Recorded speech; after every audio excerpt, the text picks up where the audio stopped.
이건 그래도 비교적 최신의 이야기입니다.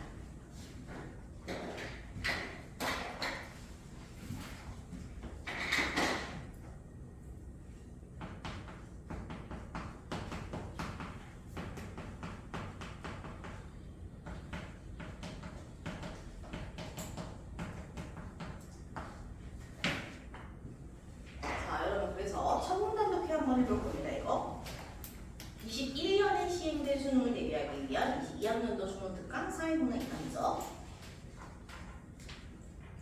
자, 그래서 첫 문단 독해를 해봅시다. 읽어보시면서 핵심 소재랑 방향성 한번 잡아보세요.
뭐야?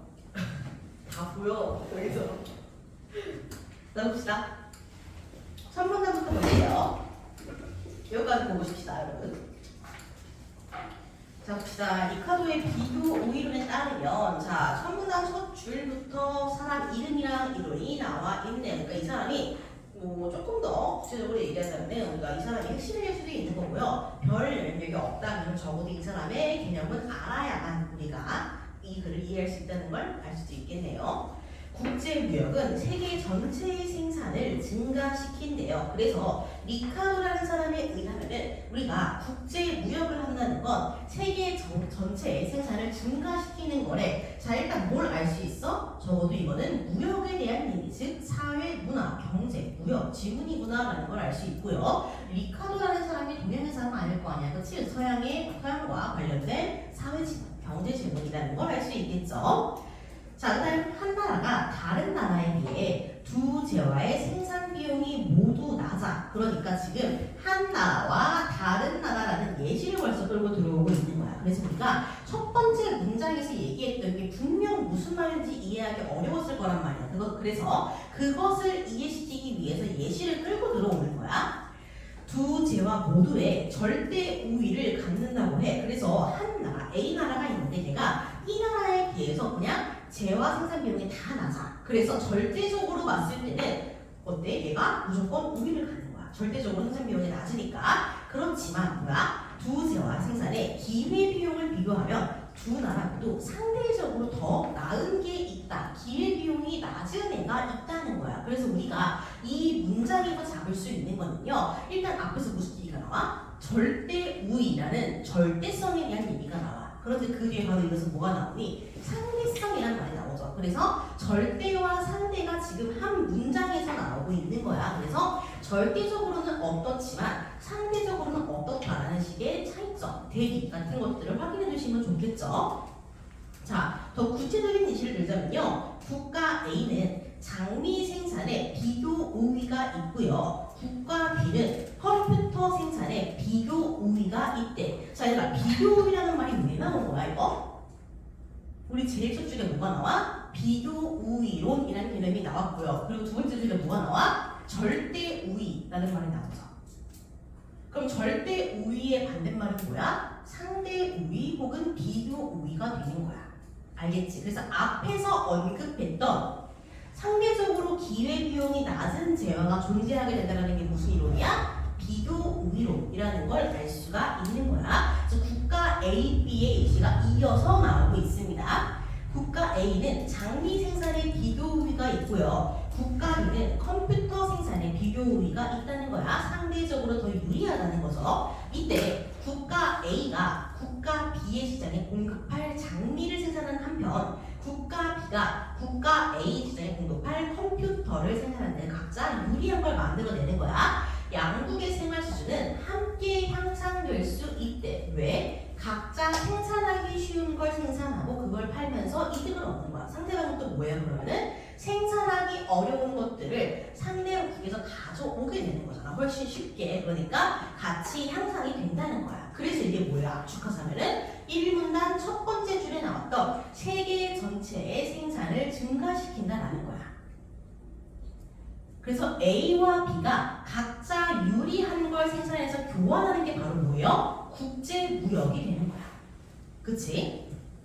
이렇게 국제무역은 각국이 비교 우위를 갖는 재화 생산을 전문화하고 컴퓨터와 장미처럼 그 재화를 서로 교환하게 함으로써 세계 생산을 증가시킨대. 그럼 1문단은 지금 한 문단 내내 누구 얘기를 하고 있는 거야? 리카도라는 사람의 비교 우위로는 한 문단 내내 얘기하고 있는 거야. 그치? 자, 그래서 일단 우리가 1문단에서 잡을 수 있는 첫 번째 핵심은 뭐예요? 리카도라는 사람의 비교 우위야. 즉, 이 글 전체를 관통하는 핵심은 뭐라는 거야? 비교 우위론이라는 거야. 상대적으로 생산이 쉬운 것에 전문성을 갖자. 뭐 이런 얘기인 거죠. 그렇게 서로 교환하면서 전체의 생산량을 늘려보자 라는 겁니다. 자, 그러면은 앞으로 해서 무슨 얘기를 하겠어? 지금 별 얘기 더 없었잖아. 그치? 지금 마지막 문장을 보니까 이런 이유로 리카도의 비교 이론은 이런 거다라는 걸 얘기하고 있는 거죠. 똑같아요. 방향성도 이거에 대해 계속 나아가는 얘기. 이거를 어떻게 더 구체적으로 얘기할 것인지를 다루게 될 겁니다. 자, 그 다음 문단으로 갑니다. 이 문단에서 이러한 비교 우위론, 즉 1문단에서 언급한 비교 우위론입니다. 자, 그래서 근본적으로 생산 규모가 증가하더라도 생산량의 증가율과 생산 비용의 증가율과 차이가 없다는 수학 불변을 전제로 하는데, 그럼 비교 우위론의 전제는 뭐다? 수학 불변이라는 게 전제다. 즉 전반적인 생산 규모가 증가하더라도 생산량의 증가율이 생산 비용의 증가율과 차이가 없다. 즉 비교를 했을 때 그냥 같이 커진다고 이런 거네요. 그러나 역시나 뭐가 들어가? 반박이 들어가. 실제로는, 그러니까 앞에 건 뭐예요? 이론상의 내용인 거야. 실제라는 말이 나왔으니까. 그래서 앞에 거는 이론적인 얘기고 우리 지금부터 뭘 할 거야? 실제 상황에서 얘기를 할 거야. 반박인 거죠.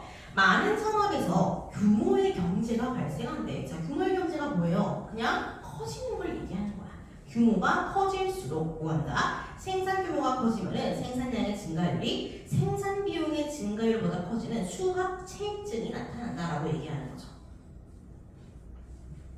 자, 그래서 이론상으로 비교 우위론의 전제는 뭐야? 수학 불변이야. 근데 현실에서는 뭐예요? 수학 체증이라는 거야. 규모의 경제 때문에 그렇다는 거죠. 그래서 생산량의 증가율이 생산 비용의 증가율보다 커진대. 즉 생산 비용이 증가하는 속도보다 생산량이 증가하는 속도가 훨씬 빠르다는 거예요. 자, 어떤 재화를 일정 단위까지 생산하는 데 필요한 고정 비용이 10단위네. 그러니까 내가 얼마까지 생산하는 무조건 10이 필요하다는 거야. 그리고 한 단위의 재화를 생산할 때마다 비용이 1단위씩 추가가 된대. 자, 그럼 내가 처음 1단위 생산하려면 뭐 해야 돼? 일단은 고정 비용인 10단위를 먼저 놔둬야 돼. 거기다가 뭘 추가해야 돼? 1단위를 생산할 때 추가되는 비용, 한 단위를 생산할 때마다 추가되는 비용 1단위를 추가해야 돼. 그래서 11단위가 되는 거야. 그러나 2단위를 생산할 때 좀 어때? 12단위가 들어가.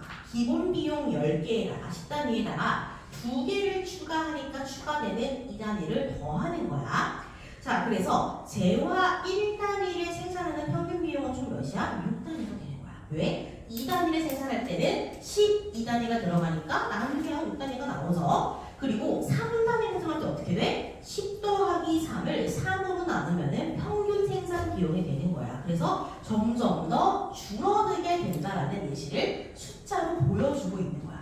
그래서 수학 체증에 대한 얘기가 이 문단의 전부야. 그걸 조금 더 이해하기 쉽게 숫자를 다 보여주면서 실제로 수학적으로 봤을 때 이게 맞다니까 이렇게 주장하고 있는 거지.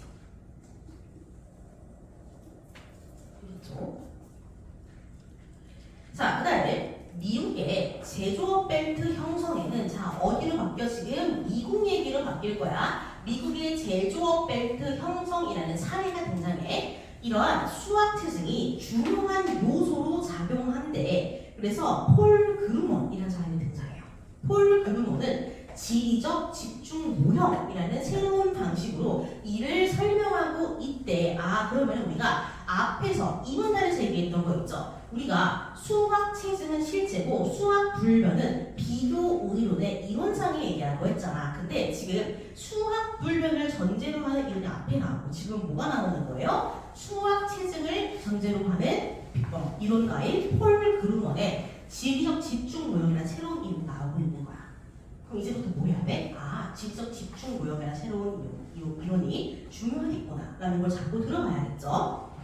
자, 지리적 집중 모형은 공급에서의 수학 체증, 공급과 수요를 연계하는 수송비, 그리고 수요라는 체 요소의 상호작용에 기초한대. 즉 그러니까 뭐 해야 돼? 공급, 수학 체증, 그리고 수요, 공급과 수요를 연계하는 수송비, 그리고 수요, 이 세 가지를 계속해서 우리가 고려하면서 얘기를 해야 한다는 거야.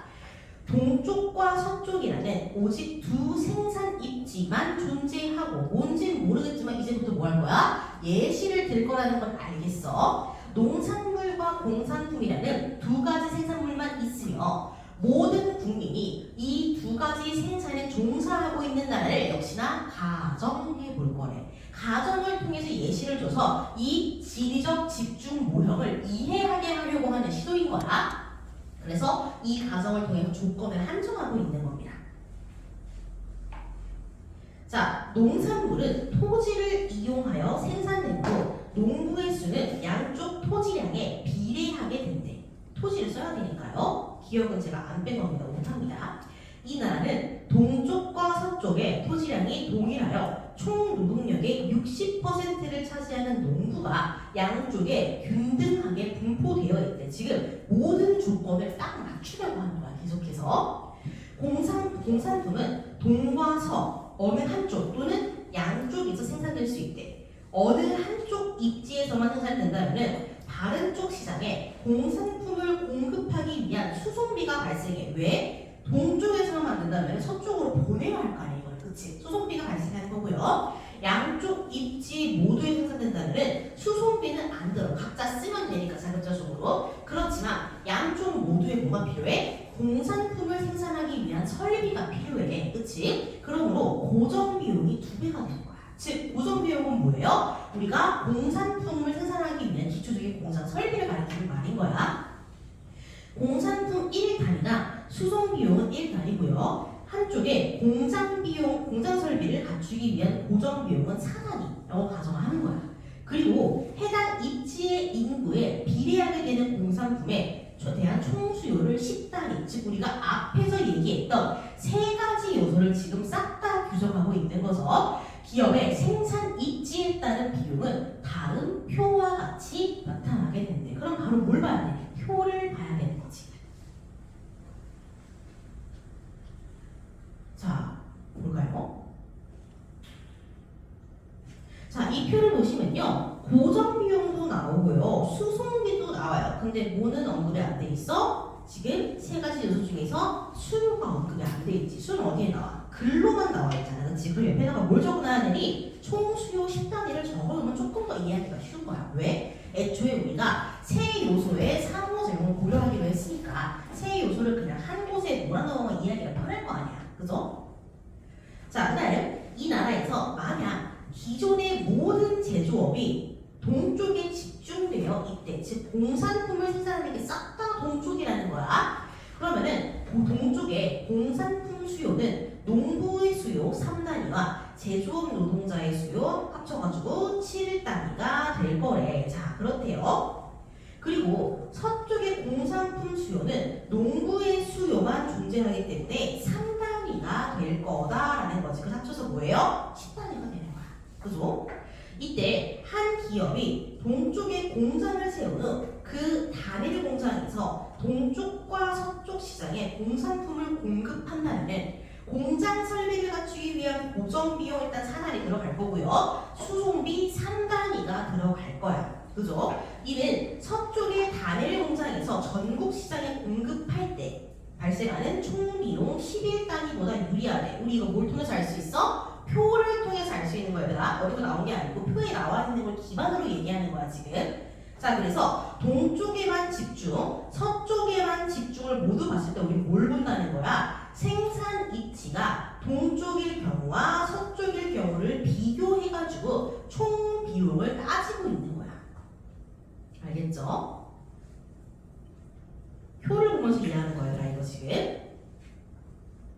또한 그것은 동쪽과 서쪽 양쪽의 공장을 세우는 것보다도 유리해. 왜? 양쪽에 세우면 고정 비용이 몇 단위? 8단위가 된다라고 표에 나와 있으니까 표에. 그래서 지금 어디를 보는 거예요? 동쪽에만 모두 집중일 때 표 3가지 동쪽, 양쪽, 서쪽을 다 보고 있는 거야. 7, 8, 10이 되는 거들아. 따라서 모든 제조업이 동쪽에만 집중되어 있을 때라면 기업의 가장 합리적인 선택은 뭐예요? 총 비용을 감안했을 때 동쪽을 선택하는 거야. 그죠? 7이니까 이처럼 제조업의 분포 상황에 따라 기업의 생산 입지에 따른 비용이 달라지며 이에 따라 기업의 합리적인 선택은 달라지게 돼. 그래서 아까 얘기했던 것처럼 제조업이 동쪽에만 분포되어 있다? 그럼 당연히 총 비용이 가장 작은 동쪽을 고를 거고 양쪽에 똑같이 분포되어 있다면 가장 작은 양쪽 8을 고르게 될 거고요. 서쪽에만 집중되어 있다면 가장 작은 서쪽을 고르게 될 거야. 알겠죠? 그래서 합리적인 선택은 어디에 분포되어 있냐에 따라서 뭐 고정 비용과 수송비를 모두 고려하여 총 비용이 가장 낮은 쪽으로 들어가게 된다라는 게 핵심. 굉장히 친절한 지금이죠. 왜냐면 표까지 줬으니까 진짜 나쁘게 내려면 표를 주면 안 돼. 근데 그런 일은 별로 없습니다. 자, 건국 초기 미국인이래. 대부분 농업에 종사했대. 그래서 제조업에서 규모의 경제가 거의 발생하지 않았대. 왜? 대부분 농업에 종사한다는 거는 제조업의 규모가 크지 않다는 거야. 그렇기 때문에 규모의 경제가 생길 수가 없는 거죠. 또한 교통시설의 미비로 수송비가 매우 비쌌대. 따라서 이 시기에는 지리적 집중 현상이 나타날 수가 없대. 왜? 그냥 각자 생산하는 게 이득인 거야. 그죠? 한쪽에 몰아줄 수가 없는 거야. 수송비도 비싸고 몰아준다고 한들 규모의 경제가 발생하지 않으니까 수확 차징이 안 나타나는 거야. 그죠? 점차 농업에서 공업으로 산업이 이동하면서 남부를 제외한 대부분의 지역에 제조업이 등장했대. 그래서 19세기 후반 시간이 흘렀어 얘들아. 건국 초기에서 19세기 후반으로 이동한 거야. 제조업의 규모의 경제가 증가했대요. 그럼 이제 뭘 할 수 있어? 규모의 경제가 증가했다는 거는 우리가 수확 체증을 체감할 수 있다는 거야. 그리고 교통시설의 확충에 따라 수송비가 크게 낮아져. 그리고 비농업 거주지의 인구 비중이 증가해. 그럼 이제 뭐 할 수 있어 우리? 지리적인 집중 현상을 나타낼 수 있게 하는 거야. 왜? 한쪽으로 몰아도 이제 분리할 게 없는 거죠. 그 결과 미국의 북동부와 중서부 동쪽은 매우 좁은 지역에 강력한 제조업 벨트가 형성됐대. 이 얘기 왜 나와? 애초에 지금 이 지리적 집중 모형의 시작이 뭐 때문인데? 미국의 제조업 벨트 형성이라는 그 시작이 있었기 때문에 그런 거야. 3문단에서. 그래서 이렇게 마무리하고 있는 거죠. 그 후 새로운 토지와 새로운 자원이 서쪽에서 개발되고 남부에서는 노예제가 종식되어 노동력이 풍부해졌지만 오랫동안 확고히 자리를 잡은 제조업 벨트의 기능력은 매우 강하여 이 지역, 다른 말로 하면 제조업 벨트가 있는 북동부와 중서부 동쪽 이 지역의 제조업 집중 현상은 계속 유지될 수가 있었다라는 겁니다. 그래서 지금 이거는요, 시작할 때는 누가 봐도 비교 우위론 얘기밖에 안 해. 근데 바로 이 문단으로 들어가면서 사실 비교 우위론은 이론상으로만 맞는 말이고 현실적으로 뭐야? 맞지 않으니까 무슨 얘기? 지리적 집중 모형을 얘기하면서 미국의 제조업 벨트 형성 과정까지 쫙 다루고 있는 게 이 글이라고 보시면 됩니다. 알겠죠? 그래서 이거는요, 사실 1문단에서 우리가 잡아낸 정보가 뒤에 이해하는 거 도움이 되진 않아. 그래서 사실 잘된 질문은 아니에요. 왜냐면은 원래 1문단은 전체를 요약할 수 있어야 돼. 근데 그게 지금 안 되고 있는 상황이기 때문에 아주 좁은 질문은 아닙니다. 그렇지만 내용은 쉬우니까요. 문제를 내는 데는 문제가 없을 겁니다. 자, 그래서 글을 한번 좀 정리를 해보자면요. 일단 이 글은요, 미국의 제조업 벨트를 어떻게 만들었는지에 대한 얘기이기 때문에 누가 보는 거예요? 서양이에요. 그치? 그래서 서양이고요. 서양이고요. 무역에 대한 얘기를 하고 있으니까 경제라고 볼 수 있겠죠. 서양, 경제, 그리고 제조업 벨트의 형성이라면 꽤나 뒤에까지 와야 돼. 그래서 근대까지 나오는 걸 여러분이 유추할 수 있어야 되는 겁니다. 알겠죠? 요 정도. 자, 그래서 우리는 1분간에서 무엇을 얘기하니? 리카도의 비교 이론에 대해서 얘기를 해. 그래서 이걸 이해시키려고 예시가 엄청 들잖아. 그치? 그래서 리카도의 비교 우위론이라는 이론을 언급을 안 할 수가 없어.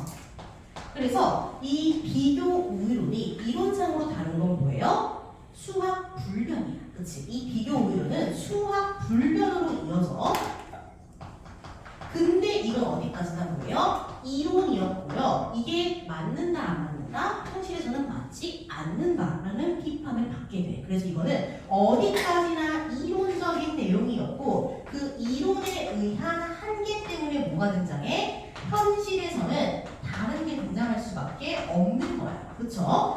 자, 그래서 현실에서는 누가 나와요? 폴 크루그먼이라는 사람이 나오죠. 폴 크루그먼이 뭘 얘기해? 지리적 집중 모형이라는 걸 얘기해. 지리적 집중 모형. 이거는 무엇을 기반으로 해? 앞에 길 수학 불변에 대해서 얘기했던 얘는 뭐예요? 수학 체증에 대해서. 이렇게 차이가 나는 게 일단 기본적인 1문단부터 3문단 초반까지의 얘기예요.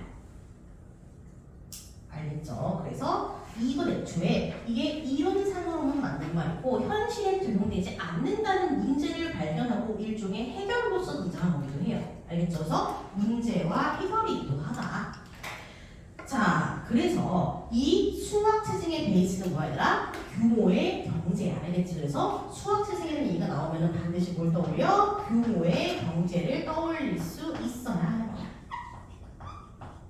반대로 규모의 경제가 나온다는 것은 수학 체증이라는 이야기를 떠올려야 한다라는 의미이기도 해요. 자, 그래서 이 사람의 지리적 집중 모형을 바탕으로 뭘 설명할 수 있어? 미국의 제조업 벨트 형성을 설명할 수 있는 거야. 그래서 이걸 통해서 우리가 이제 어디로 나아가? 미국의 제조업 벨트 형성 얘기를 가. 그 형성 과정에 대해서 얘기를 하죠. 그래서 이 형성 과정을 얘기하기 위해서 물리기에 앞에 나왔던 그 큰 표를 계속 언급을 하고 있는 거야. 그래서 결론적으로 얘기하자면 어떻게 나뉘어? 이 벨트가 형성되기 위해 첫 번째 언제? 건국 초기를 먼저 이해해야 돼. 그치? 그래서 건국 초기에 어땠어? 규모의 경제가 없었어. 왜? 농민들밖에 없으니까. 그래서 규모의 경제가 일어나지 않았으니까 고려할 수가 없었단 말이야. 자, 그런데 언제부터? 점점 농업에서 산업으로 이동을 하고 언제? 19세기 후반에서 규모의 경제가 발생하기 시작하는 거야. 이렇게 시간이 흐르면서 뭐가 생겨? 규모의 경제가 발생하면서 이 모형대로 가기 시작한다라는 거 알 수 있겠죠. 자, 또 그 후라는 말이 나오기는 해. 시간이 쭉 흘러가고 있는 거죠. 이렇게. 그 후에도 무언가 계속 발달은 하긴 하지만 어때? 이때 생긴 사람들의 입지가 공고하기 때문에 이때 생긴 벨트가 공고하기 때문에 우리는 그래서 어때? 집중적으로 발전할 수 있었다라고 얘기하게 되는 겁니다. 그래서 제조업 벨트가 언제 형성됐냐? 19세기 후반에 형성이 됐다라는 거. 북동부. 지금도 여기가 그래서 한동안 컸었잖아요. 북동부, 중서부, 동쪽. 뭐 이런 느낌으로 형성이 되게 됐다. 이게 요약하자면 이런 내용이고요. 우리가 이걸 이해하기 위해서는 어디로 가야 된다? 지리적 집중 요령에 대한 이해가 반드시 필요하다. 그래서 그 내용이 가운데에 등장하게 된다라는 거죠. 그래서 우리가 상호작용의 핵심 요소인 세 가지를 꼭 이해해야 하고요. 첫 수학체제, 수송비, 수요 이 세 가지. 그렇죠? 그래서 얘는 수학체제 그리고 수송비 수요 이 삼박자가 맞아 떨어져야 한다는 거. 그래서 이것들을 모두 고려해서 나온 표가 우리가 지금 보고 있는 표이기 때문에 여러분들은 그냥 표를 보시면서 계속 그 지문을 따라가도 되는 거야. 알겠죠?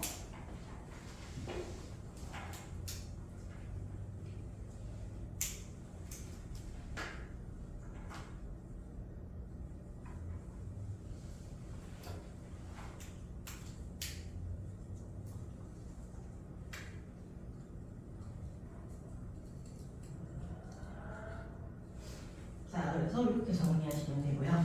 가운데 부분은 표를 따라가는 부분이라는 부분을 기억하면 되는데 분명히 여러분이 혼자 하다 보면 이해가 안 되는 부분이 있을 거야. 그거 바로 질문하시면 돼요.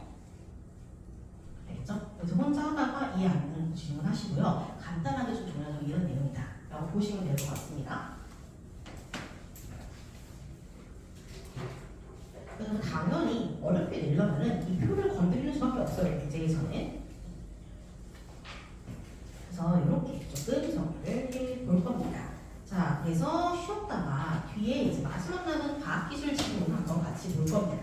아시겠죠? 20분에 봅시다. 과학기술 지문 볼게요. 여기다가.